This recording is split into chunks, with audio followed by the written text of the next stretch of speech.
Hello, everyone. Welcome back to Girl Talk Sports. We're here with Natalie Esquire.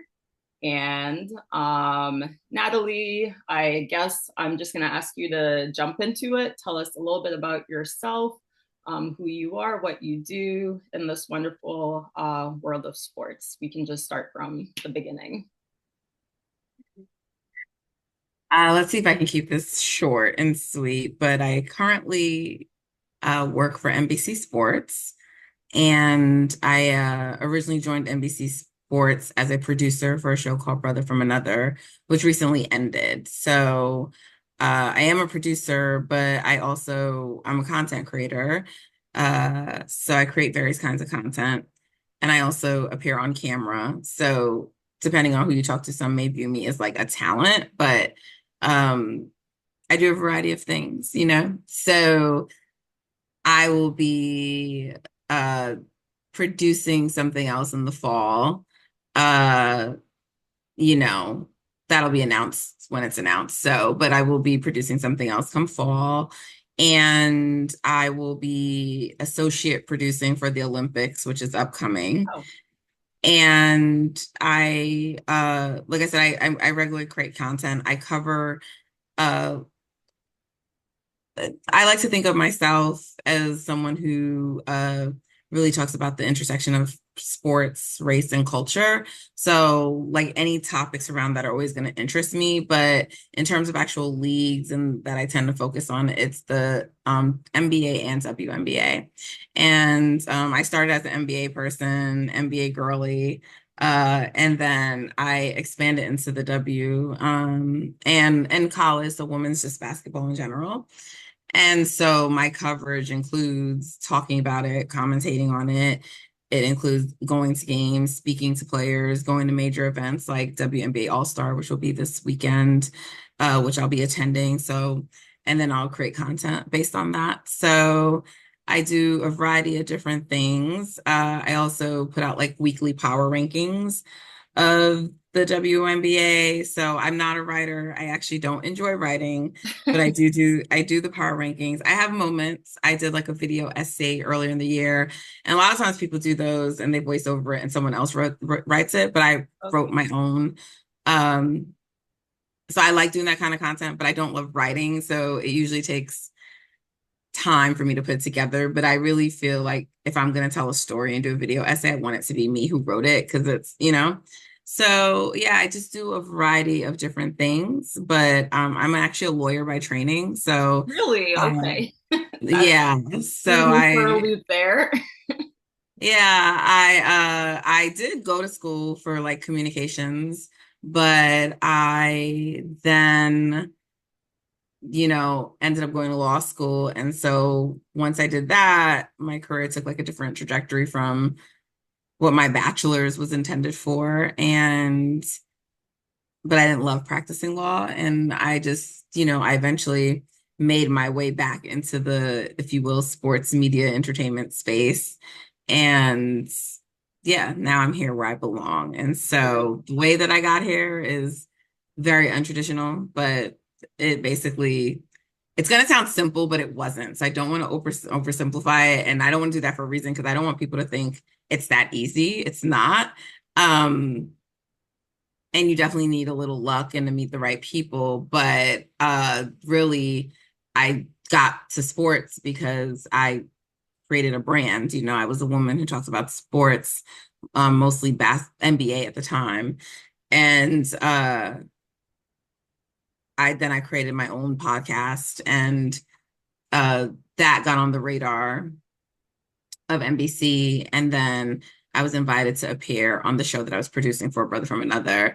And then once that happened, that went well. And then I had like a talent arrangement with like NBC Sports. And then eventually a producer left for that show. And I inquired, and it was like, oh, wow, you'd produce, sort of a thing. And it just like kind of worked itself out. So when I started my own podcast, when I decided I was going to because it was like I was still working in the legal world, and I also was like creating content was my side hustle essentially. Okay, so lawyer um by day, sports content by night. yes, and it was a very like what my day job did not need to know that I was doing this. So it was like one of those kinds of things. But like I didn't go intentionally like I'm gonna do this. I just joined to talk to people who were just as crazy about sports as me. And it was a really very organic thing. And over time I just grew, built a lot of relationships. People were like, you need to like, create a podcast, do something, And so eventually, like I said, I built up the courage to do that, start a podcast. It got seen by the right people. I was being invited to like appear on things, Oh, awesome. and eventually it landed me at NBC Sports. And now I've just been doing a whole bunch since then. So And what type of law were you practicing before? I'm an employment lawyer. Okay. Did you find that that translated over into your sports career at all? Course. I mean, being a lawyer translates into everything. So, I mean, while the education is kind of expensive and I wish I could have maybe saved on that, the education is really important in terms of the way it enables you to think and analyze things and view things. So sometimes I just see things differently. You can have deeper discussions. Sometimes people don't want that in sports, but I am like that. I'm a very detailed person. I see a lot of nuance and things. And so it helps me in that way. It also helps me, obviously, when there are legal things that come up that I'm qualified to talk on. Because, like, the misconception, I think, with people is like, once you're a lawyer, they're always like, oh, I have a question. Like, this criminal law. I wasn't a criminal lawyer. I can't, like, talk about that. But, if we're talking about things that have to deal with, like, race, because, I did things like unconscious bias trainings and things like that. Right now there's an investigation with the ACEs. I conducted lots of investigations for a living. If there's like workplace kind of stuff, things that come up, like whether it's like so I can usually offer like a different kind of insight and perspective because I used to do, those things for a living.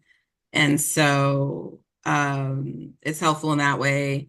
I also, like I said, I was a labor and employment lawyer. So I have like a framework understanding of like collective bargaining, a lot of leagues, like, I wasn't doing sports collective bargaining, but like I understand the collective bargaining process and like what, happens in it. And so I can speak to things, and when general contract stuff comes up, I can speak to things. So yeah, there's lots of ways that it helps me to talk about things when things come out. Someone accuses someone of like sexual assault or something that happened. I usually can speak a lot to those kinds of things. So, uh, because usually it's like a workplace setting, they're accusing them Yeah. in these situations. So yeah, it comes in handy a lot of times. And so that's cool.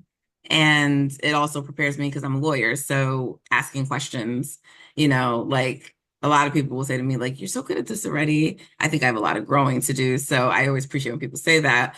But it's also for some people, they seem like almost a little surprised. And it's like, well, I am a lawyer. Like I Yeah. had to ask questions to people for a living to get to, the bottom of things or answers. So I'm pretty comfortable asking people questions.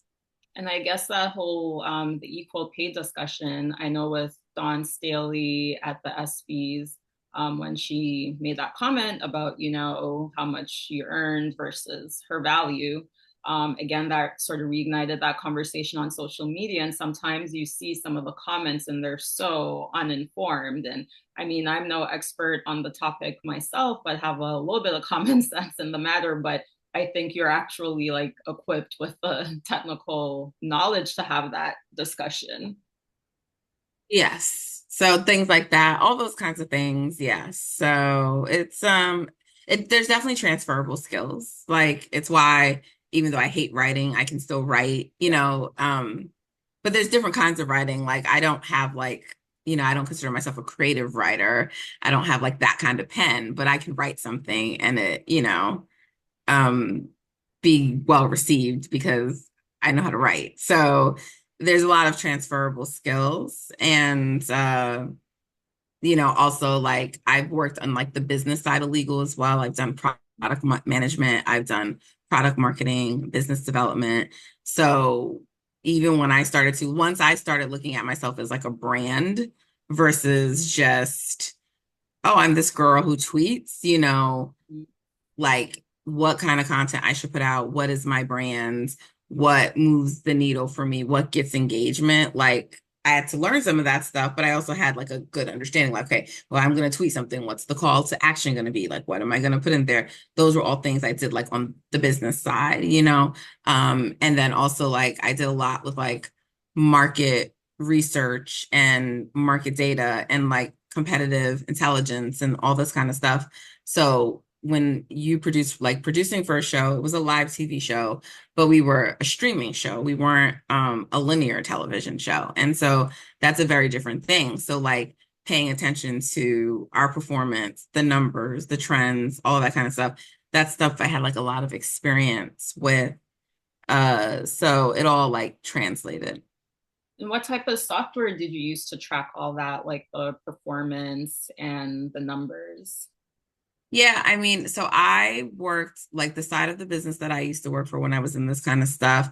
I was someone who would translate things into information that was like more layman's terms, right? So like if we were developing a product, we had like data scientists and like people who Got did it. that, but then they would need to break it down to me, you know, so I could be like, okay, people, this is how we sell the product. This is Communicated how we so it's talk about it. manageable. This is Yeah. how we say, you know, whatever. If I wanted to know about something, if I want to understand like the performance of something, we had people that did all of that. And then it was like, okay, so then they'd give me like the data. So for me, there were other people that did the technical side of it. And it was more me like, okay, analyzing it, assessing it. How do I talk about it? Which is why I always, when people present data, it's so interesting because I'm just like, I can make data tell whatever story I want to, right? So when people just like, this is the data, this is the numbers, it's like, yeah, but what are all the caveats? What are this? Yeah. Because with all data, there's always caveats. It's from this time period. Well, we limit it to this. We put this criteria on it. It's never just like, these are the numbers. And so you can always find data that can tell a story that's favorable, you Yeah. know, or not favorable. And so data is really good, but it's also people can like misuse it and it can be tricky. So, but I did that. I used to have to tell a lot of stories, you know, with data about the products that, you know, the business I worked for sold and, you know, whatever. So that was like a product then, you know, and it was like technology, the area I was in. This is, you know, it's a product, the same thing. It's a different kind of product, but it's like, what are the trends I'm seeing? Who's our audience? Who's our core demographic? What kind of content tends to perform versus what doesn't tend to perform? Is there same thing you would do as an individual content creator? Is there a time of day that works? Yeah. Is there, you know, and sometimes no matter how much data you look at, just something doesn't perform, right? And then For whatever sometimes reason. Yeah. some random thing performs and you're like, what the hell? How did like what like why did this do this? So, you know, you try to come up with best practices and see the trends, but there's always outliers, but you know, all those things are transferable. So like whether you're in the sports industry or not, they transfer. So being able to just analyze information in that way and assess it and think about it and think big picture and you know, strategically. I always tell people being a producer it's very much like a project manager. So like if you had project management skills, you could probably be a producer, right? So yeah. Uh, and a lot of my past work experience in general transferred over. You know, it was good that someone saw what I did and wanted me because I don't think like if I just applied to NBC, I would have gotten the job Yeah. because people and I know this as an employment lawyer, a lot of HR professionals or screeners and recruiters for jobs, they're just very like, okay, this is my job description. And they just look for a resume that like says all those things. Fits it. Yeah. Often they don't think outside the box and look like, say, okay, this person does this, that, and that. This could be good. This transfers. And you do, if you put together a resume, you do have to like kind of show that you have the transferable skills. But a lot of times people won't even consider that. They'll just, you know, no, like, oh, she didn't work in sports. Oh, she's a, you know, Yeah. so, but I think that's why, like, you know, I was able to demonstrate my value pretty quickly at NBC. And that's because I have just so many life skills. They really got someone who's very overqualified for what I do. You know, I'm just being candid. Like Tell them. I'm Let them I know. look I look younger than I look younger than I am. So I mean, I had like a whole career practicing for how many years did I practice? I came over and I like I came to NBC at the end of, not the end. Yeah, I came to, what year are we in right now? 2024. 2024. So Yeah. I joined NBC in October of 22, Okay. and my professional working career started in 2006. So I have lots of, you know, like years of experience. I've worked at major corporations, brands, uh, in technology. I've amassed a lot of skills over my life, so I have a lot of stuff that like translates and transfers. And just probably just all comes together on its own without even really having to like think about it. The knowledge is just all there. But to go back to basketball, so you're working a lot in men's and women's basketball. Was that your favorite sport growing up, or your first love, or was there something else there? Yeah, so to watch for sure. As a family, we used to always watch basketball. Uh, Who were your my mother, me, and my brother, and track, of course, because we're Jamaican, but uh, track is not on like all year round. You yeah, can't access this. It's a little different. So, uh, but yeah, basketball was definitely, my brother, he was into like all the things, football, wrestling, whatever. So I'd watch those, but basketball was the one that I was always most into. did you guys have a favorite team or favorite players? Yeah, a few different people. Because at the time we lived in South Florida. I am from New York, but we lived in South Florida. And now I'm dating myself. I lived in South Florida when there was no, initially, not the whole time, but there was not Miami Heat. There was not even Okay. a Orlando Magic, So, but we were from New York, so we liked the Knicks. My mother actually didn't like the Knicks, but me and my brother supported the Knicks because Patrick Ewing was on the Knicks, and Oh it's like, yeah. Mom, he's Jamaican. Like, how can you? She's like, no, Yeah. I don't like him. It doesn't make any sense to us. So it was always sort of that like Patrick Ewing Hmm. thing. So we're gonna support the Knicks, but. I was a huge Magic Johnson fan growing up. Like that was my guy. I loved everything Magic. He was my favorite player of all time until Stephen Curry, and now they're just like tied together. Nice. So I was definitely really into Magic Johnson. I liked Michael Jordan until he beat Magic Johnson in the finals, and then ever since then, I never liked You just him. dropped them. Just dropped him because it was like, no, you're not gonna like. I didn't know because there was like I had this vision. It's always embedded in my mind. It was like him and Scottie Pippen. They were like it was like a blowout game. They were just like over on the sidelines, like laughing, and it Oh, like. And I don't think they were diabolical laughing. I don't laughter. think they were laughing at the Lakers. They're just like, the game is like over and they're sort of Yeah. joking. But it made me angry, because They it's like had you have some. no. Oh, go Huh? ahead. Sorry, we had a No, lag. I mean, I'm a kid. I don't understand that. Like, it's like I get it now, but it's still not rational. I don't care. You were laughing at my guys, Your and it's guy. like, no, They had some battles with Patrick as well. for sure. For sure. But I didn't love Patrick the same way that I loved Magic. Magic. So yeah. So it's just like, yeah, like you rooted for him, but it's like I was okay if he lost, but not Magic. It was like, and also because like, they had like some injuries in that very first final. So whatever. It doesn't matter. It is what it is. The Bulls won and Michael Jordan went on to become the GOAT. But at that moment, in that time, I was like, no, you're not gonna be laughing at Magic. That's So just not unacceptable. and ever since then, I could not stand the man. Were you going to games as a family, or were you mostly watching on TV? Because I know my mom, she wouldn't actually want to go to a game or bring us to a game, but my friends, it was, that time when you could just go on the subway, take the train by yourself with your friends, and we would go watch the games. I grew up in Toronto, so I remember when the Raptors like first came to town, and they used to play in the Sky Dome, which is like a huge baseball stadium, and they would like put the curtains up, and there'd be like hardly any fans there where they're watching basketball. But now like the games are so expensive. I don't know how like the average family even like goes to games anymore, but back then were you all going? No, and I mean, like part of it was like I said, there weren't teams there, and then when they did come, like we didn't live near Orlando, so we weren't gonna drive to Orlando. And my mom was very anti-Miami. Like we didn't, because like the Heat play Miami, and I lived in Broward County, which is like it's all South Florida, but it's more like Fort Lauderdale.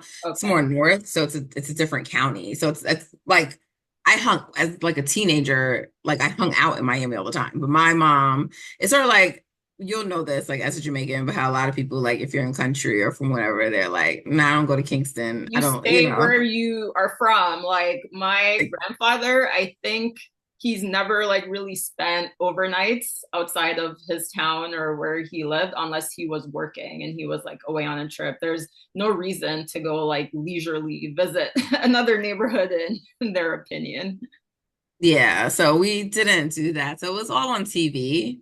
Um, And I don't even know what games it would cost then, but I'm sure my family would have, my mother probably would have been like, it's too expensive knowing her. So, um, so no, we didn't. But the thing about it is interesting. I don't remember ever like really feeling like, I think the first NBA game I went to, I think I was in college. I may have been in high school. I can't remember who play. I know it was an Atlanta Hawk game.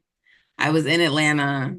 I met some dude in the mall and he like had a way to get tickets and he's like, "Do you Oh, want to go?" And I'm like, "Yeah, sure, let's go." sure, let's go. So, and like, but he had like a connection because we were like in like box seats or, Oh, nice. whatever. So that was like my first experience at a game. But like, I could not tell you that man's name. I could not tell you what team they were playing. I was just like, oh, my first NBA game. And I don't even remember, like I said, I don't even remember if it was, I think it was high school. I think it was high school. 'Cause I remember my family, my parents being there. So I think it was high school. And yeah, so that was my first, I believe, basketball game. But I never felt like, oh, I need to go. I think like the whole idea of like live sporting events is much different today than it was in the past. So I never felt like, oh, I never went. I never felt deprived. It was like, great, you're watching on TV, you're excited, So yeah. I'm sure now you get to go to a lot of games. How do you think the WNBA games compare to NBA or even college games? I went to a Sparks game the other day and it was so much fun, just the MC, the family vibe. It was probably a better experience for me than any of the NBA games I've been to.